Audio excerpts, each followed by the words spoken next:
Hello friends! Today we try to simulate everything on computers in order to understand this world better. By time, the computers are getting faster and smaller, and the size of the problem is getting bigger and more resolved. Now it's possible to simulate hundreds of billions of atoms in a cubic micron of a material on supercomputers using highly efficient parallel codes. There is one such code called LAMMPS for simulating molecular dynamics. Although LAMMPS is made to run on large parallel systems efficiently, there exist a lot of inefficiencies in the HPC system which can't enable LAMMPS to utilize the full power of supercomputers. Users sometimes have to wait for a long time for the resources to get free, and also the compute nodes do not run at 100% utilization because of the fixed size of the jobs. The next stage of supercomputing will involve jobs which can adapt dynamically to the available resources and allow other jobs in the queue to fit in the cluster and start running. Those codes can be called as malleable. To understand malleability better, let's take a simple example. Let us assume that a user is running a job with 15 nodes on a 20 nodes cluster.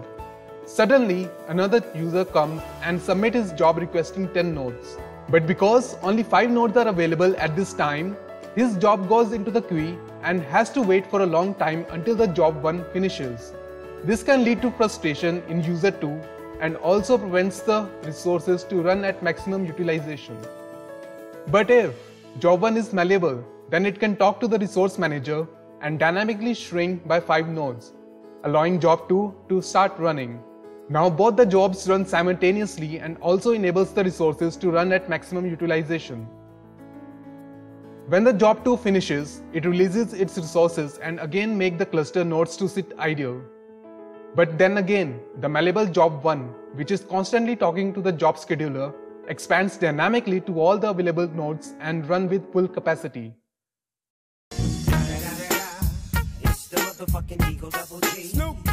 To test this idea, LAMMPS was thought to be a good case study to implement malleability. LAMMPS has tens of thousands of lines of C++ code with good documentation. It takes the initial configuration of all the particles and distributes them among all the processors. It stores the particles' information such as their positions, velocities, radii, electric charges, tags, etc. in a structure of arrays form. Now in order to let the job expand, the data needs to be divided and sent to the new processes. The old MPI processes send the data through an intercommunicator, and on the other hand, the new processes receive the data and store it in their local data structures.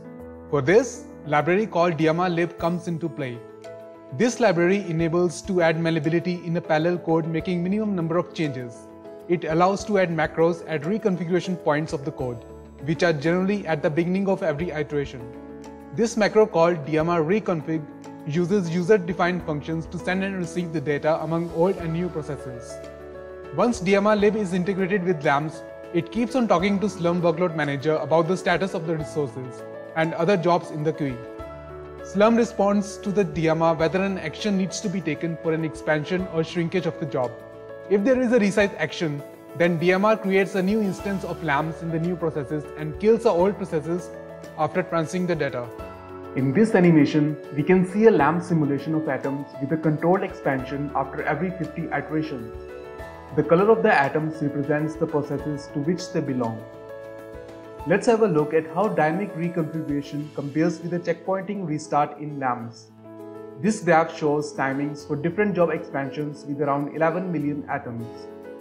For scalability, these curves show reconfiguration timings for job expansion from 4 to 8 for different problem sizes.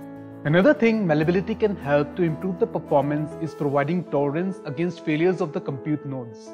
Just as we get symptoms before we get ill, there are techniques by which we can predict if a node is going to fail in the next couple of minutes.